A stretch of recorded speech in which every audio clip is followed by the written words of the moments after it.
Welcome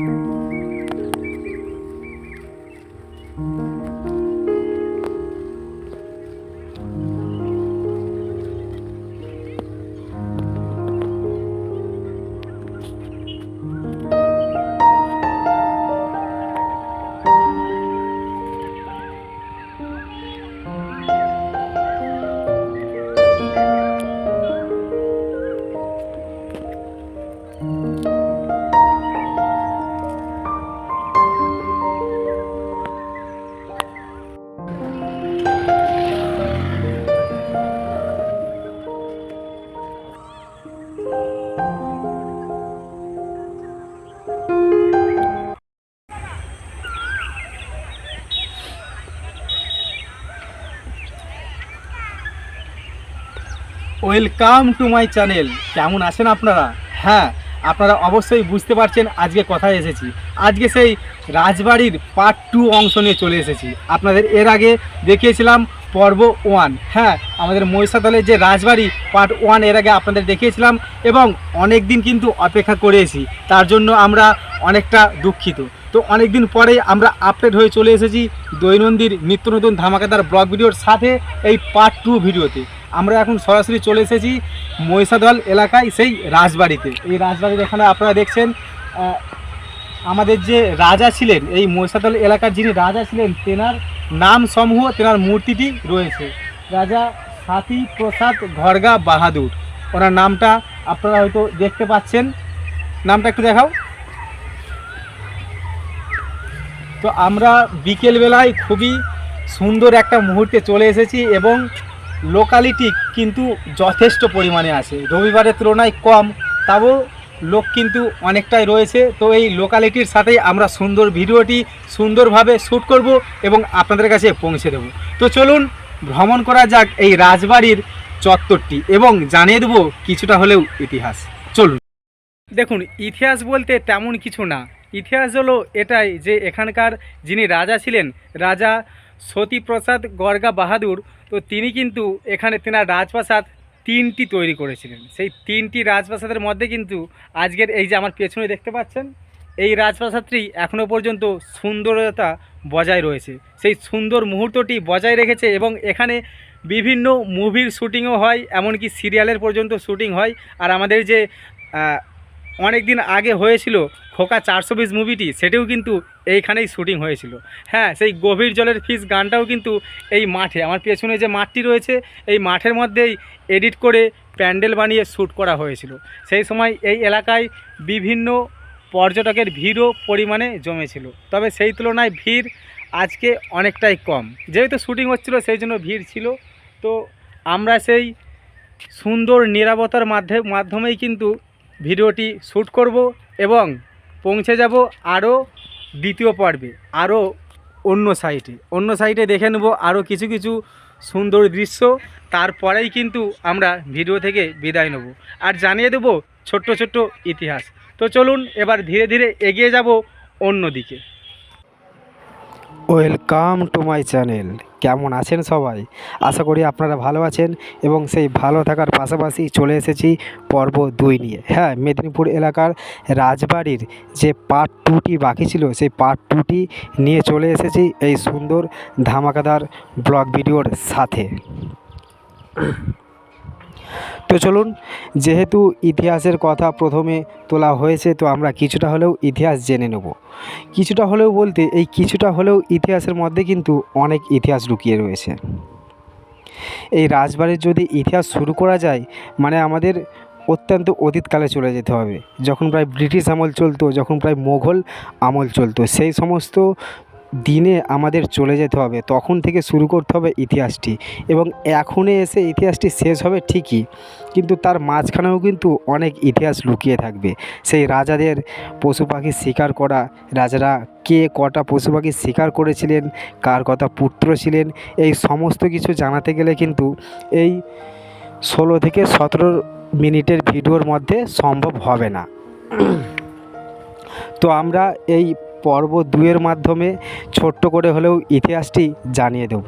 হ্যাঁ, একদম ছোট্ট ইতিহাস, যেটা থেকে আপনারা একটি সুন্দর মুহূর্ত উপভোগ করতে পারবেন এবং ছোট্ট করে কিছুটা হলেও ইতিহাস জানতে পারবেন, যেটার মাধ্যমে আপনাদের গর্বটা আরও বেড়ে যাবে।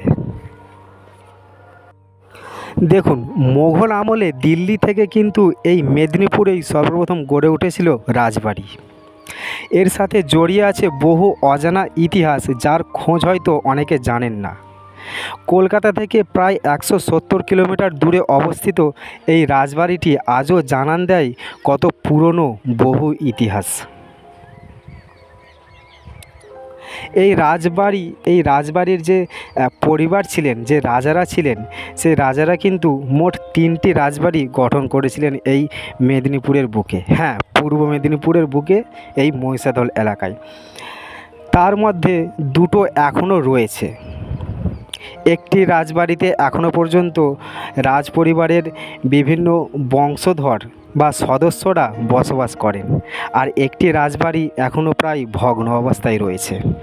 এখানে রয়েছে গোপালজিরো মন্দির এবং তার পাশাপাশি রয়েছে সুন্দর নতুন নতুন আড্ডা দেওয়ার জায়গা বা বাগান বলতে পারেন। এবং ঝিলের ওই পারে রয়েছে জগন্নাথ দেবের মন্দির এবং ঝিলের অপর সাইডে রয়েছে দরগা। সম্প্রতির মেলবন্ধনে গড়ে ওঠা মেদিনীপুরের ঐতিহ্য কিন্তু এই মহিষাদল রাজবাড়িটি।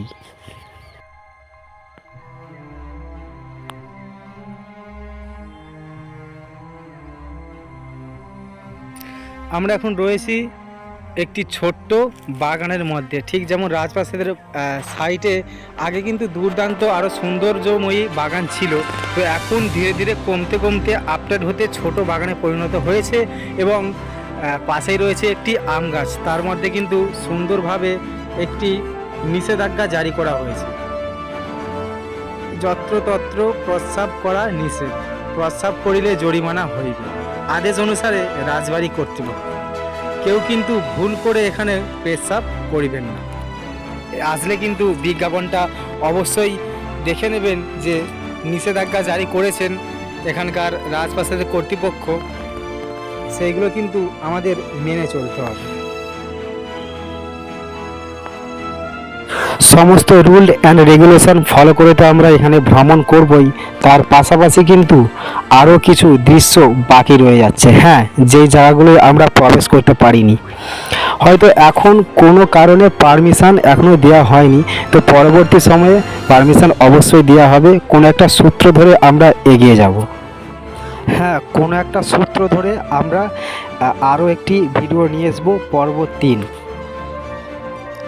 আমরা এখন সরাসরি রাজপ্রাসাদের ভেতরে প্রবেশ করেছি। ক্যামেরা চলছে ঠিকই, কিন্তু কিন্তু কড়া সিকিউরিটি রয়েছে, ধরতে পারলে কিন্তু ফাইন নির্ধারিত, ফাইন করবে। তো কলকাতায় বহু জায়গায় শ্যুটিং করে এসেছি, কিন্তু এত মানে এয়ার টাইট সিকিউরিটি কোথাও দেখিনি আমি।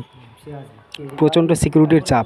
তো লুকিয়ে লুকিয়ে আমরা চলে এসেছি সেই গ্রন্থাগারে।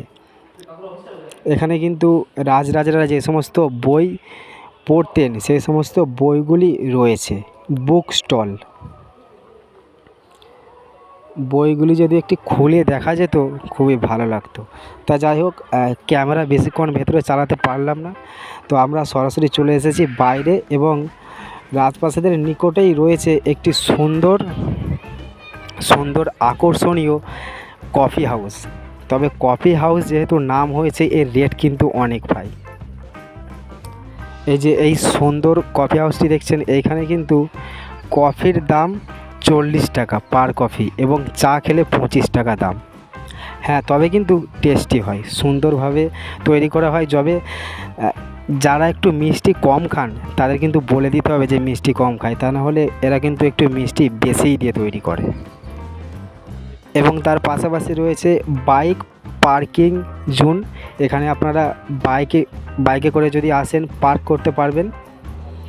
তবে টিকিট মূল্য কিন্তু একবারই কাটতে হবে, 20 টাকা টিকিট। বাইকের জন্য কোনো টাকা লাগে না, এমনিই রাখতে পারবেন। দেখুন, এই রাজবাড়ি নিয়ে কিন্তু আরও বহু ইতিহাস এখনও পর্যন্ত লুকিয়ে রয়েছে এই মেদিনীপুরের বুকে, যেগুলি আমরা এখনও পর্যন্ত কালেক্ট করতে পারিনি। তবে এটুকু জানতে পেরেছি যে ইতিহাস এখনও রয়েছে। কেননা গ্যালভে ফাইটার কিন্তু নিখুঁত ইনফরমেশান ছাড়া আপনাদেরকে জানাবে না নিখুঁত ইতিহাস, মানে যার মধ্যে কোনো ভুল ত্রুটি থাকবে না, সেই সমস্ত কাহিনী সেই সমস্ত ইতিহাসই আপনাদের কাছে তুলে ধরবে। ভুল বিভ্রান্তি কিছু জানাবে না, সেই জন্যই আপনাদের একটু অপেক্ষা করতে হবে ফুল ডিটেলস ইতিহাসটি জানার জন্য। হ্যাঁ, জানার জন্য আপনাদের অপেক্ষা করতে হবে পর্ব 3-এর জন্য। সেই পর্ব 3-এই আপনাদের জানিয়ে দেবো টোটাল ইতিহাস, এবং এই প্রজেক্টটা পর্ব 3-এই আমরা শেষ করার চেষ্টা করব। কিভাবে গড়ে উঠলো এই রাজবাড়ি, কি রয়েছে এর ভেতরে, এখনও কি কোনো রাজা এখানে আছেন, এই সমস্ত প্রশ্নের উত্তর কিন্তু আপনাদের পর্ব 3-এর মাধ্যমেই দেবো।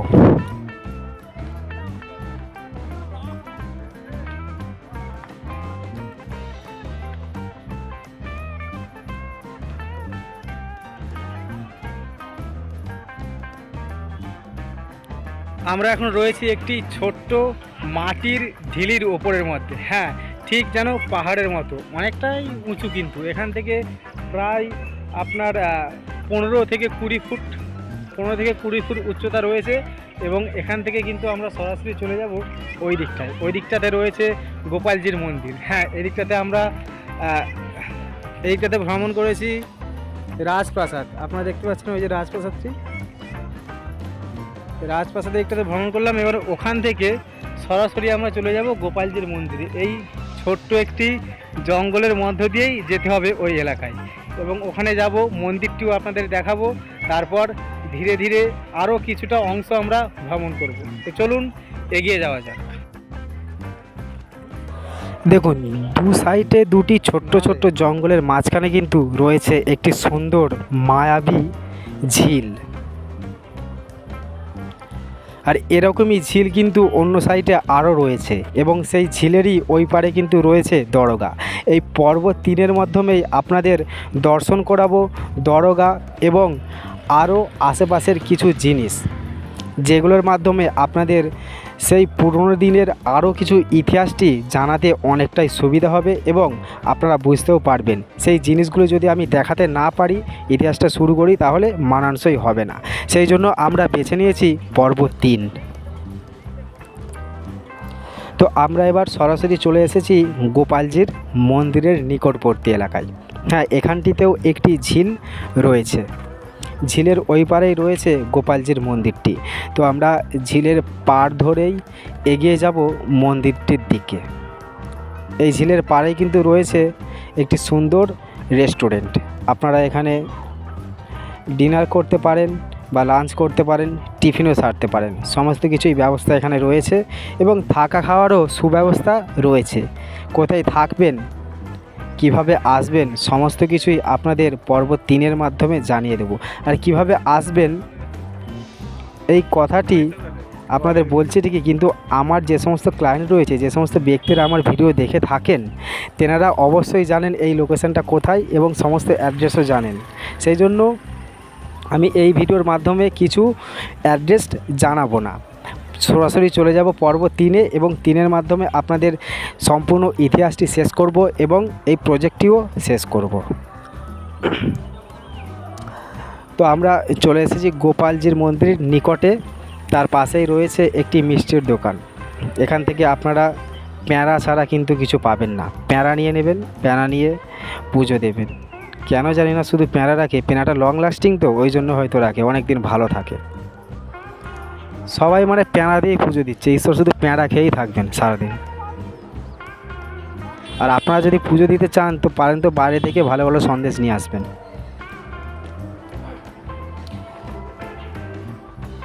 মন্দিরের মধ্যে খুব একটা ভিড় নেই, সুন্দর একাকিত্বের মতো।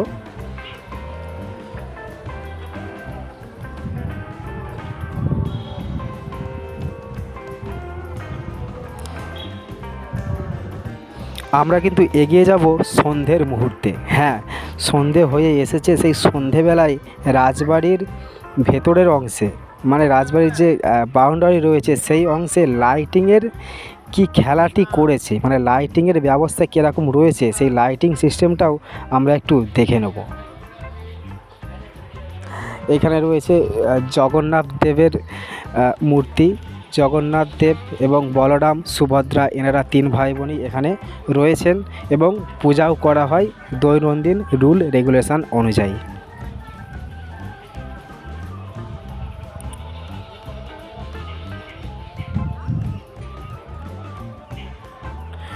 চলুন আমরা এবার চলে যাব লাইটিংয়ের দৃশ্যে। আমরা সরাসরি চলে এসেছি সেখান থেকে, মন্দির থেকে রিটার্ন চলে এসেছি রাজবাড়ির সেই ময়দানের মধ্যে। দেখুন এখানে কিন্তু লাইটের বাজেট খুব একটা না,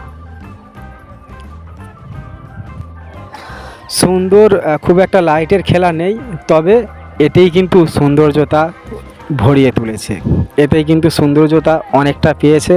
তো এই যে আপনারা দেখছেন এটা কিন্তু অরিজিনাল, এটা কোনো বানানো জিনিস না, এটা কিন্তু অরিজিনাল কামানি। একদম সামনেই গেটের ফ্রন্ট সাইডেই এটা রয়েছে, আর এটা দেওয়াতে কিন্তু রাজপ্রাসাদের সৌন্দর্যতা আরও বেড়ে গিয়েছে।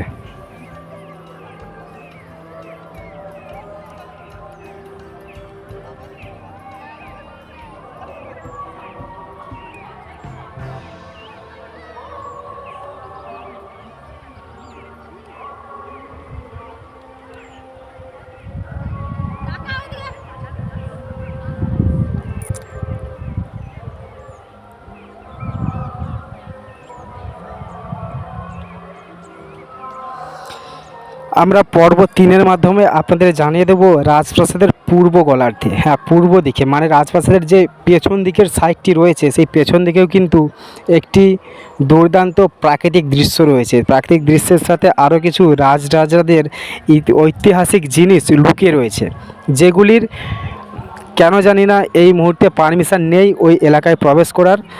তো পরে অবশ্যই হয়তো পারমিশন দেওয়া হবে, ঠিক সেই সময়ে আমরা চলে আসব পর্ব 3 ভিডিওটি নিয়ে। তবে ততদিন কিন্তু আপনাদের কাছে পৌঁছে দেব আরও নতুন নতুন ধামাকাদার ব্লগ ভিডিও।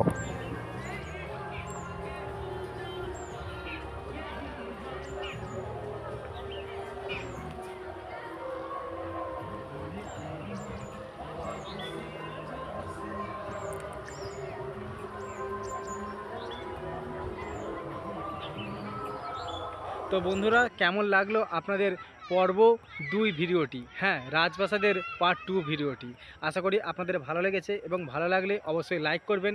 লাইক করলে কিন্তু মোটিভেট হই, ভিডিও বানানোর আগ্রহ বাড়ে, এবং চ্যানেলটি সাবস্ক্রাইব করে রাখবেন, যার মাধ্যমে আপনাদের কাছে সরাসরি পৌঁছে যাবে আমার নিত্য নতুন নতুন নতুন ব্লগ ভিডিও। তো চলুন আমরা এবার এই ভিডিও থেকে প্রস্থান করব এবং চলে যাব নতুন ব্লগ ভিডিওর উদ্দেশ্যে।